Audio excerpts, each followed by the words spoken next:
നമസ്കാരം. ഞാനിപ്പോൾ ഉള്ളത് കൊല്ലം ജില്ലയിലെ ശാസ്താംകോട്ടയിലാണ്. കേരളത്തിലെ ഏറ്റവും വലിയ ശുദ്ധജല തടാകമായ ശാസ്താംകോട്ട കായലിന്റെ അതിമനോഹരങ്ങളായ കാഴ്ചകൾ കാണാനാണ് ഞാനിവിടെ എത്തിയത്. ഇവിടെ എത്തിയപ്പോൾ കണ്ടതോ വളരെ ഞെട്ടിക്കുന്ന ചില കാഴ്ചകളും. ആ കാഴ്ചകൾ ഞാൻ പ്രേക്ഷകരുടെ മുന്നിലേക്ക് എത്തിക്കുകയാണ്.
ചേട്ടാ, ഇതുവഴി നടന്നപ്പോഴേ ഈ ചെറിയ ചെറിയ കുറ്റിക്കാടൊക്കെയാണ് ഇവിടെ ഉള്ളത്.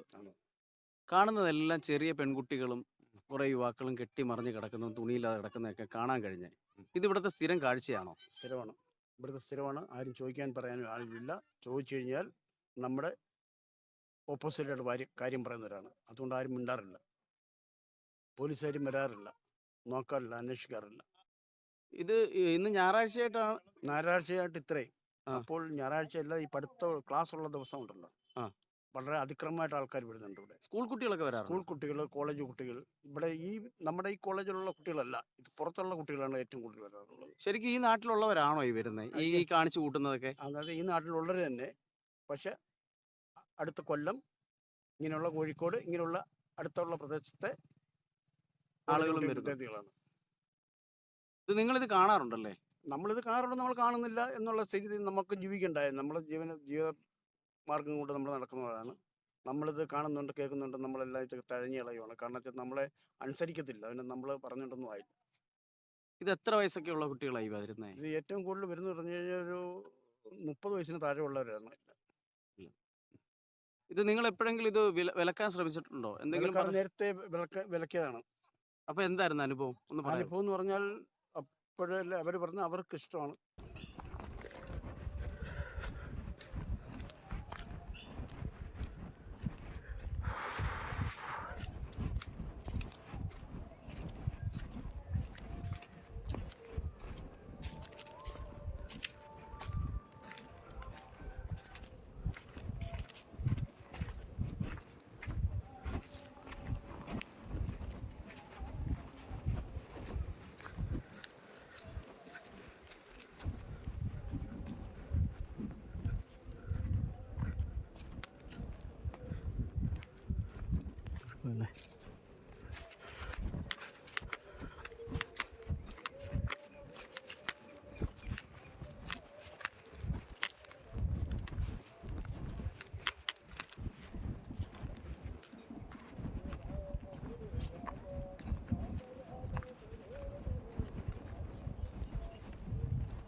ശാസ്താംകോട്ട പോലീസ് സ്റ്റേഷനോട് ഏറ്റവും അടുത്ത് തന്നെയാണ് ഈ തടാക തീരം സ്ഥിതി ചെയ്യുന്നത്.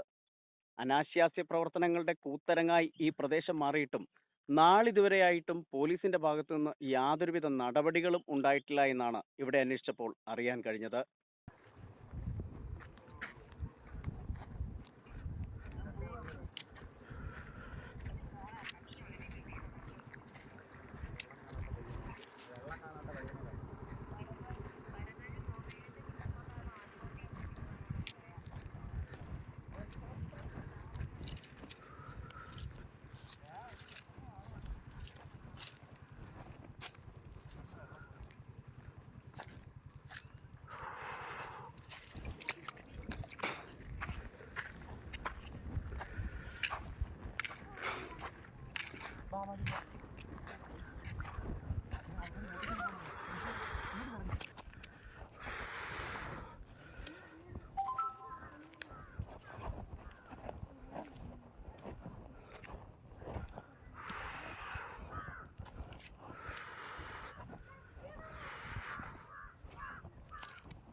സാംസ്കാരികപരമായി നമ്മുടെ നാട് ഏറ്റവും ഉന്നതിയിലാണെന്ന് നമ്മൾ അവകാശപ്പെടുമ്പോഴും പരസ്യമായ ലൈംഗിക ബന്ധം ഉൾപ്പെടെയുള്ളത് ഈ തടാകതീരത്ത് നേരിട്ട് കാണാൻ കഴിഞ്ഞു.